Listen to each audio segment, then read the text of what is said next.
Rita looks at Cage and says, "What do we do now?" Cage responds, "I don't know. We've never gotten this far." We're Cage. You're Cage.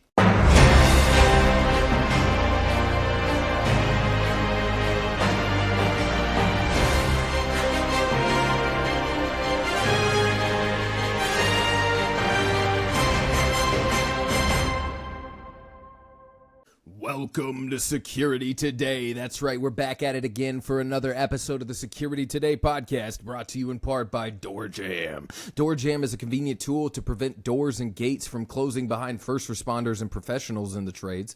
It's critical for us as security professionals to keep a high standard as we work in sensitive areas and in our customers' and clients' spaces. This means that we don't prop a door with a bucket of pull string, okay?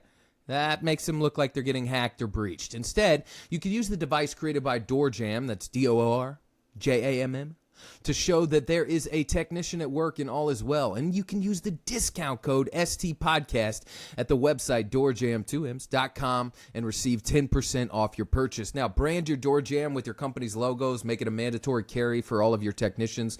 And if you ever see me in person, well, I could get you the Security Today podcast branded DoorJam that's coveted by millions in our industry. In fact, I was handing them out at ISC all week. And I'm Uncle Baer. That's right, Uncle BAER _ on Instagram and Twitter, and at Security Today Podcast on Instagram and YouTube. This is the security industry's technician first podcast, bucking all the norms, giving you unpaid opinions, and set on providing you the education and brief news highlights that you need to continue to grow. And hashtag, pow pow. Be the better tech. I, Uncle Baer, aim to be your uncle in security, so give me a like, give me a follow, and don't forget to subscribe to this podcast. Now, I know we missed last week, but after a week at ISC and then a 3-day week, because I took a day off and the Koreans love a good Friday, there was just no chance that you were going to get an episode that week. Also, with the surprise trip for team purposes next week, we'll see if you're lucky enough to get one there too. But running a podcast by yourself for no money, just simply because you want to bring the good to the next excellent physical security professional, it ain't all cake and rainbows, people. In fact, there's not been any cake and like one rainbow. So I don't know what's up with that, but not to worry, because I am never going to leave you hanging. Doesn't matter what happens, the microphone is always here, and I will be back. Your job is to spread the fucking word. I need your buddy's buddy, who you used to work with, to know about this podcast. And that's on you, Chris. That's on you. I just know that if I randomly yell at Chris, I'm hitting like 60% of low voltage world. Don't ask me why, but that name gave you a pretty clear destiny, and it was low voltage. Also, good news, I have got like 3 or 4 virtual ebooks done, and I'll be dropping them here in a few weeks on BeTheBetterTech.com. Yes, the website's down right now, but it'll be back up shortly, as in after payday. Okay, we listen, we don't judge. Okay. I've made sure that I've created small ebooks that go over niche little things that we all want to know as a security professional. For instance, video storage. What do you know about that? Huh? Network protocols and physical security. Maybe access control implementation. Maybe troubleshooting physical security systems. That's all coming, baby. This is important stuff, and sometimes you just need some buck to collect it all for you and deliver it in a PDF, because God knows you don't have the time to get out there and find it all. Well, in that case, I got you. I got you good, sucker. So keep listening to the podcast. I'll let you know as soon as it's up, and you'll be better for it. Now, back from ISC for a week, I'll give you a little debrief, okay? It was, P-A-N-A-N-A-S. There was so many people there, bro. The show floor was busy from start to finish, and the debriefs and reviews and content are all coming out on LinkedIn now. And they've been telling the little tale that trade shows aren't as dinosaur as some would make you believe, okay? Listen, I'll go out on a limb. They're a necessity to the industry. The amount of concentrated networking, discovery, competition, and more that happen in such a small amount of time really makes you feel like a flashbang went off and you woke up in lingerie, which makes sense because you are in Vegas. But here's the God-honest truth. While there was a ton to look at, and the real value coming away from it is the networking, which we talked about in our last episode during the week of ISC, and that is definitely something you're working on, right? There wasn't really anything star-studded, right? Now, you're going to have years where the latest and greatest new thing that's going to change the industry doesn't happen that year. And this was one of those years. Now, don't get me wrong.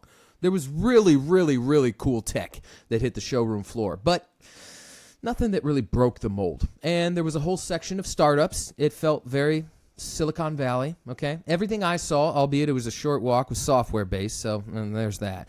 And there was a mobile trailer section, right? Which I'm not convinced that those help anything, but that's a longer story. Maybe one more day, grasshopper. There were a lot of wireless technologies or things that worked with wireless technologies, which makes sense. They were pretty cool. Actually, the word AI wasn't in people's mouths as much, which was a nice relief. And the booths were dropping cold hard cash to give you a really elevated level of performance. I mean, every booth I saw, even down to the smaller ones, had clearly spent some money on marketing. Not that they don't every year, but this year they cleaned up, baby. It was clean.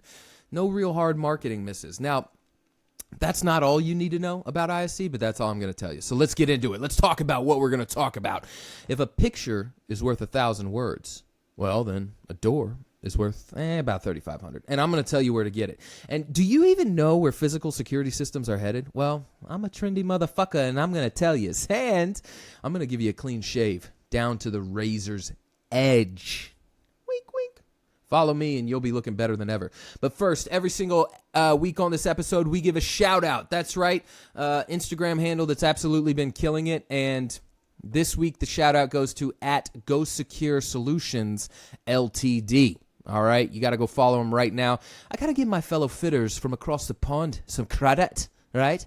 This account is full as a centipede sock drawer of absolute solid content. These dudes do it all from Starlink on some of the cleanest roof installs I've seen to massive access control projects, PTZs, and everything that you need to stay hungry and to stay nerdy for physical security. Their work is top-notch. Not to mention the accent. Americans love that. And I would love to get a week on the job with them. And that's when you know that it's worth a Security Today shout out, because if Uncle Baer wants to go hang out with them, they must be doing some cool shit. So go give them a follow and a like and a comment and tell them that you heard them here, because these guys work. That's pure dead brilliant, mate. Yeah, okay. On to the chit chat. Security Systems News took a new poll. The future of physical security is going to be integrated and frictionless, if you didn't know. Brevo and Eagle Eye Networks merged fully recently, and that begs the question of, are mergers like this sending a signal that cloud-native integrated solutions are going to dominate the future of physical security?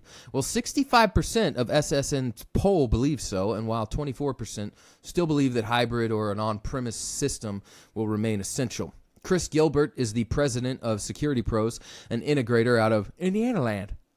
He states that, quote, the long-term direction of cloud adoption and surveillance and access control is moving towards a frictionless, human-centric experience. People will access buildings, rooms, services, and even their own data seamlessly through their face, presence, or digital identity. Physical and digital interactions will merge, enabling movement and access that aligns with how humans naturally operate. He touches on a very real trend, if not the most underlying trend that is in existence in our industry right now. And that is that physical security systems, they're trying to nail the UX.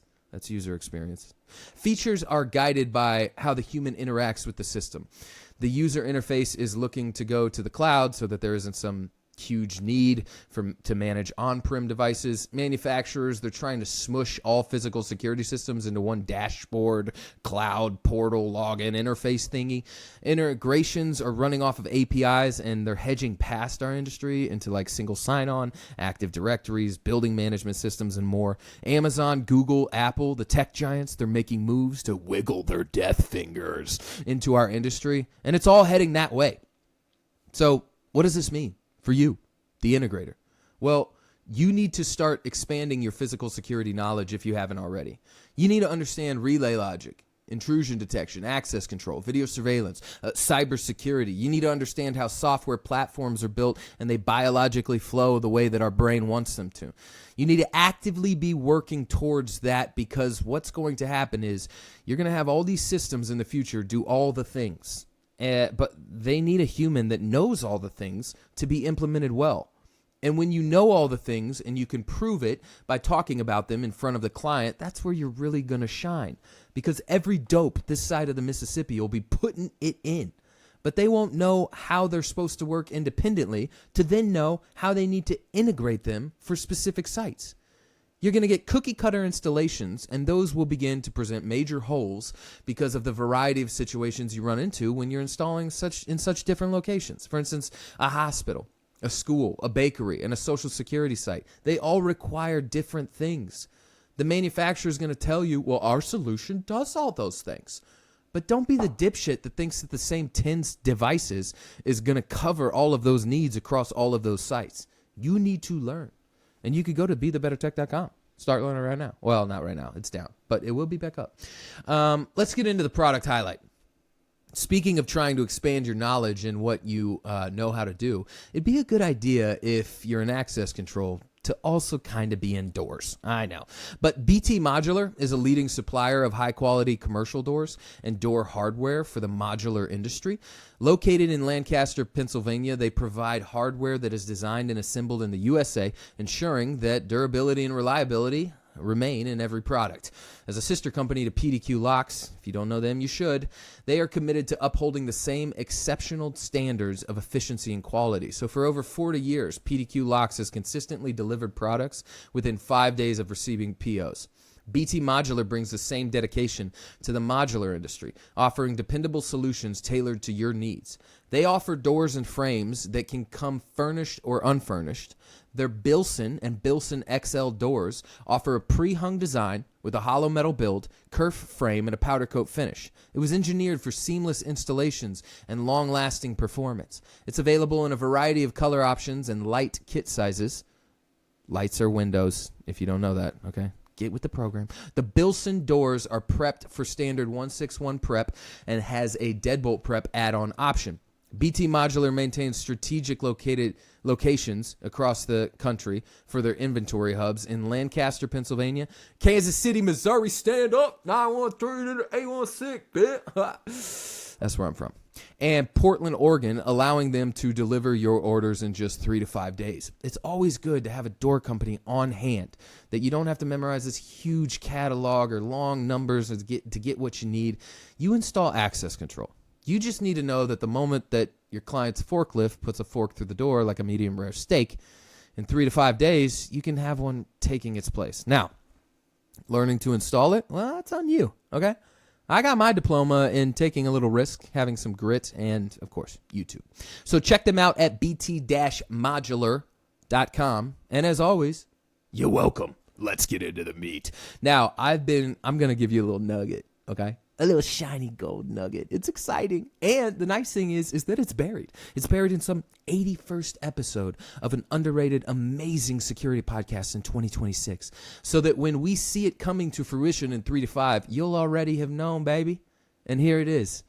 Edge-based access control will be the ending sentence to this chapter of physical security that we're in right now. A cliffhanger for sure, baby. You're like, what? It's back? I didn't think that was going to be the hero. And I'm like, yeah, no, you're right. Well, across the board and largely due to recent developments in edge computing power, security manufacturers saw an uptick in demand for edge devices. And they expect the momentum to continue into 2026. This, of course, presents opportunities for security integrators to take advantage of an expanding capability, whether that means newly entering or growing in the market. So, what do I mean by edge-based? Well, for those that are still maybe a couple quarters short to play, listen, out at the door, that's the edge of the system. So for most of the time, the edge of the system has had to communicate back to a central hub to make decisions. The central hub holds all the power and all the resources to make the system dodge, duck, dip, dive, and dodge. That's right. But because of the way that computing power, circuits, credentials, power distribution has gone in the last 20 years, we're really cresting a hill where the computer gets to start living at the edge and not needing to rely on some of the central hub. The edge is essentially a cloud supplement that shifts critical decision-making closer to the door, reader, or controller itself, enabling real-time responses, reducing bandwidth demands, and continued operation even when connectivity is disrupted. By processing credentials, rules, and events locally, the edge offers security integrators an architectural approach that prioritizes speed, resilience, and autonomy while still complementing the cloud, which of course that's on the rise, we all know, right? Where centralized visibility and analytics are needed. They're needed at the door, not at the IT closet.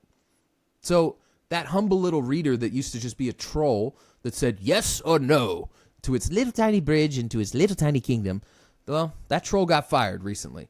And it's been replaced with a full-size management staff that gives full presentations and discourses on the fully engineered drawbridge that guards the full empire, okay? Not to mention what you can do with credentials, right? That's also a component of the edge. Yes, we have physical card fob, a BLE cred, and an NFC wallet right now, but with advancements like Aliro, Peacock, the Leaf community, and the technology that you can put into a physical credential, you can turn that little plastic thing in your wallet into something that drives with the force of 1,000 suns. There's a huge discovery coming to fruition as I speak that is taking these edge devices and components, and it's like they're using DMT to find God, okay? With the sirens calling out from our technological world, wanting more and more, and for us to throw ourselves off of the ship of sanity into the depths of discovery. We're going to start to see a world where, dare I say, your entire access control system lives on the edge, and it barely touches the IT closet. I know. Blasphemy. Here's my wrists. String me up. But they were right of me. Currently, edge devices are popular amongst large enterprise clients looking to modernize legacy systems while improving security and resilience. The advantages? Quote, first and foremost, privacy. Keeping sensitive information like PII encrypted on an edge device means fewer opportunities for it to be intercepted and exposed on its way back to a centralized database, says Mohammed Murad, Chief Revenue Officer at Iris ID. He continues, additionally, edge computing reduces the amount of infrastructure and hardware required to perform the given task, be it access control, IP video analytics, etc. Without the need for an expensive centralized server, end users can expand their system without having to consider the limitations of centralized hardware. Every new device contributes the required computing power necessary to accomplish the task at hand, end quote. I think that's the most important thing he said. You see, when you remain at the edge, this lets access control and video and intrusion function even if the wide area network, cloud, or data center is unavailable. All of the needed decisions become a local decision. And some of the greatest advantage for the integrator is that they get to tell the client that in most cases, remaining on the edge means saving money. That's what you were waiting for. You're like, could you just get to the cost? Like, I need to know. Yeah, well, it saves the client money. Edge processing minimizes backhaul, right? Backhaul traffic, thus avoiding costly bandwidth upgrades. It also eliminates the need for rip and replace projects to modernize endpoints. And Murad continues, when the time comes to upgrade a system that relies on edge computing, a new node is added to the network and configured. There's no need to upgrade cloud computing tiers, internet speeds, local server hardware, any of that stuff, end quote. Edge controllers eliminate the need for extensive additional cabling, conduit, or centralized server infrastructure. This reduces installation time, labor costs, and project complexity, often cutting deployment time significantly. The result? Projects move faster, budgets stay tighter, and security remains uncompromised. You had me at hello. Now, there are many verticals, some standard, some that have seen unexpected demand, where edge devices are making a difference, and where security professionals expect to see continued market growth in 2026. Education, data centers, healthcare, commercial real estate, those are some of the tried and true areas that edge devices will enter into immediately and start producing great results. But there's also things that you may not have seen coming, like traffic cabinets, airports, entertainment venues.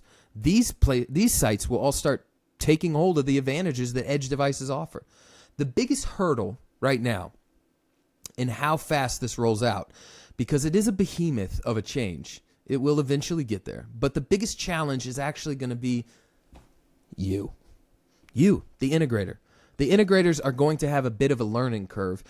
And coming with that curve is going to be getting integrators to move more agile and move away from the things that they've known for a very long time. Now, I know that's a trope. Like everybody who's gotten their 5 minutes of fame on a microphone at ISC is like, this industry does not change. They never change. They never will change. They never have changed.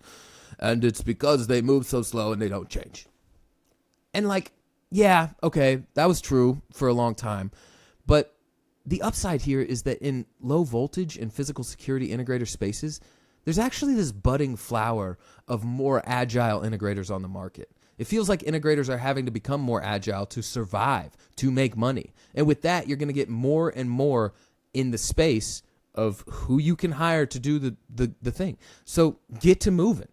And don't say I never gave you nothing, all right? You need to start focusing on edge. Okay, that's it for Security Today. Remember, this podcast is hosted, edited, ran, created, and built by me and me alone, your uncle in security, Uncle Baer. So DM me at Uncle BAER_ or at Security Today Podcast on Instagram with your thoughts, your stories, and your resources. Make sure that you are following our shout out at Go Secure Solutions Ltd on Instagram.